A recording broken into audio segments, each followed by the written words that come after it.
যে গুণটি আপনার মধ্যে থাকলে আল্লাহ আপনার উপরে সবথেকে কি হবে, বেশি খুশি হবে। আপনি যত বিপদে পড়বেন, একটা গুণ যদি আপনার মধ্যে থাকে, অবশ্যই ওই বিপদ থেকে আল্লাহ আপনাকে উদ্ধার করবে। এবং সাময়িক সময়ের জন্য মনে হবে অনেক কষ্টে আছে, কিন্তু আল্লাহ তাআলা আপনাকে পরবর্তীতে কি করবেন, এবং স্বাচ্ছন্দ্যময় জিন্দেগি যাপন করবেন।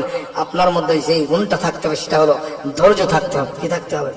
ধৈর্য থাকতে হবে। আপনার উপর বিপদ আসবে, মুসিবত আসবে, আপনার যদি ধৈর্য ধারণ করতে পারেন, নবীজি বলেন যে কোন বান্দা যখন বিপদে থাকার পরে ধৈর্য ধারণ করে, এর প্রতিদান আল্লাহ নিজের হাতেই দান করে। সুবহানাল্লাহ।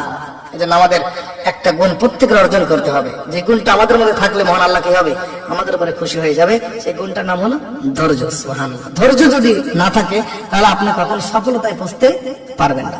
একটা কোম্পানিতে একজন কাজ করে, দেখা যায় প্রথমেই কিন্তু বেতন বেশি পাওয়া যায় না, পাওয়া যায় না, কিন্তু একদিন, 2 দিন, 1 বছর, 2 বছর থাকার পরে, ধৈর্য ধারণ করে কষ্ট করে থাকার পরে যদি থাকতে পারে, আল্লাহ তাআলা তাকে এর মধ্যে দিয়েই তার রিজিকের একটা বড় ফয়সালা করে দেয়। সুবহানাল্লাহ। অনেক প্রবাসী ভাই আমার আছে, প্রথমে যাওয়ার পরে কিন্তু কষ্ট হয়। কি হয়? কষ্ট হয়।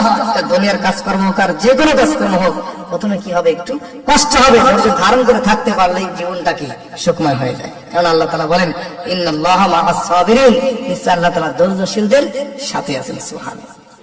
বন্ধুগণ, আল্লাহ বলেন, দুনিয়ার ভিতরে যে ব্যক্তির মধ্যে একটা গুণ থাকবে, সেই গুণটা থাকার কারণে আল্লাহ তাআলা তাকে ভালোবাসবেন। ওই ব্যক্তি দুনিয়াতে সফল হবে, আখিরাতে সফল হয়ে যাবে।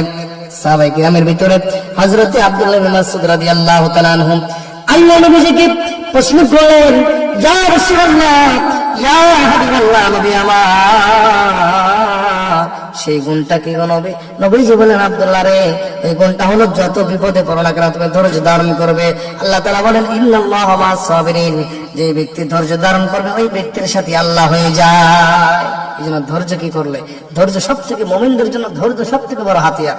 কেননা বুখারীর মধ্যে আছে, মাইয়ুরিদিল্লাহু বিহি খায়রান ইউসিবনি, আল্লাহ তাআলা দুনিয়ার শুরু থেকে যত নবী দুনিয়াতে পাঠিয়েছেন, প্রত্যেকটা নবীকে আল্লাহ তাআলা কিন্তু বড় বড় পরীক্ষা করেছেন। কি করেছেন? বড় বড় পরীক্ষা করেছেন। নবীরা কি করেছেন? পাস করে গেছেন। সাহাবায়ে কিরামকে পরীক্ষা করেছেন, তারাও কি করেছেন? পাস করেছেন। এই দুনিয়ায় যত ওলি আল্লাহ, বুজুর্গরা দিন, বড় আলেম আছেন, সবাইকে আল্লাহ তাআলা কোনো না কোনো ভাবে পরীক্ষা করে থাকেন। এই পরীক্ষায় যদি উত্তীর্ণ হওয়া যায়, ধৈর্য ধারণ করা যায়, ধৈর্য এত বড় একটা সম্পদ, আল্লাহ এর পুরস্কার নিজের হাতেই দান করে। সুবহানাল্লাহ। এজন্য নবীজি বলছেন, তুমি যদি রোজা থাকো, এই যে শাবান মাস অনেক আমার মা বোন সহ বিভিন্ন ভাবে আমরা রোজা রাখতেছি, নবীজি বলছেন সামনে রমজান মাস, তুমি যদি রোজা থাকো, তোমাকে কেউ গালি দিয়েছে, তুমি ধৈর্য ধারণ করে সহ্য করো এবং বলো আমি রোজাদার।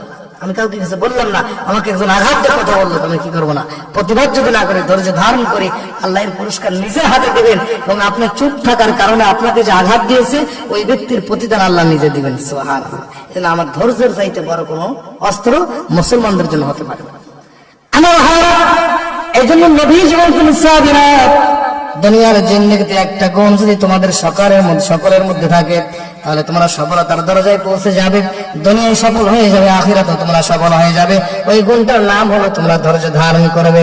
দুনিয়ার ভিতরে আল্লাহ মুমিন বান্দাদেরকে পরীক্ষা করবেন, মাঝে মাঝে সম্পদ নষ্ট করে দিবেন, সন্তানদেরকে অসুখ বিসুখ দিবেন, নিজেকে অনেক কষ্টের মধ্যে রাখবেন, অনেককে ছেলে সন্তান দিয়ে পরীক্ষা করবেন, অনেককে ছেলে সন্তান কিছুই দিবেন না।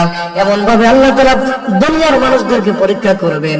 অনেক মানুষ আপনাকে বকা দিবে, গালি দিবে। নবীজি এত বড় সম্মানী মানুষ, আসমানের নিচে জমিনের উপরে নবীর চাইতে দামি মানুষ, সম্মানের মানুষ আর কেউ নাই। ওই নবীকেও কিন্তু কষ্ট কম দেওয়া হয় না, কিন্তু নবী কি করছেন?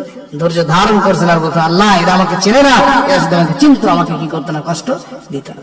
এই জন্য ধৈর্য যদি ধারণ করতে পারেন, আপনার জীবনটা সুখময় করে দিবেন কি আল্লাহ তাআলা। এই জন্য আমরা যত বিপদে পড়ি না কেন, একটা গুণ আমাদের মধ্যে অর্জন করতে হবে, সেটা হলো ধৈর্য। আপনি ধৈর্য ধরেন, আপনাকে গালি দিয়েছে আপনি চুপ থাকেন, আপনাকে জুলুম করে অত্যাচার করেছে আপনি সহ্য করেন, এর প্রতিদান আল্লাহ নিজের হাতে আপনাকে দিবেন।